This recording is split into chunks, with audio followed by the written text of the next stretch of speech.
એટલે એને નવધા ભક્તિ કીધેલી. એમાં પહેલું પગથિયું શ્રવણ છે. એટલે 7 દિવસ તમે શ્રવણ કર્યું અને હવે કાલથી એનું પઠન કરજો. તત શૃણવન પ્રપઠન અને પછી વિચારણમ. પેલા સાંભળો,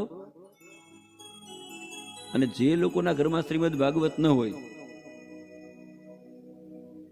શ્રીમદ ભાગવતજી જેના ઘરમાં ન હોય એમણે આજે જ અથવા કાલે વસાવી લેવાનું. આપણી સંપત્તિ શું છે?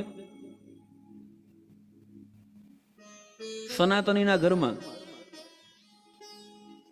શ્રી રામચરિત માનસ, શ્રીમદ ભગવદ્ ગીતા અને શ્રીમદ ભાગવત મહાપુરાણ, આ 3 ન હોય ને તો એ કરોડ કે અરબપતિ હોય ને તો એને ગરીબ જ માનવાનો.